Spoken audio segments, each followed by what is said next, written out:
దీనత్వం, తగ్గింపు తత్వం. ఒక వ్యక్తికి ఆ దీనత్వము, ఆ తగ్గింపు తత్వము ఎప్పుడు ఉంటుందో తెలుసా? తన గతాన్ని మర్చిపోనప్పుడు. ఏ రాతి నుండి అతడు చెక్కబడ్డాడో, ఏ గుంటలో నుండి దేవుడు అతన్ని లేవనెత్తాడో.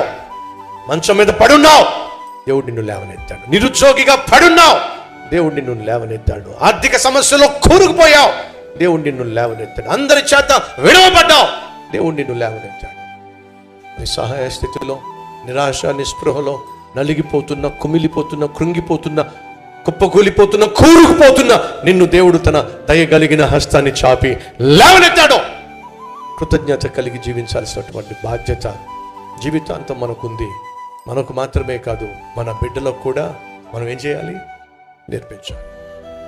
మనం దీన స్థితిలో ఉన్నప్పుడు దేవుడు మనల్ని ఇంత ఉన్నత స్థితికి తీసుకొచ్చాడు. మన దీన స్థితిని మర్చిపోకండి.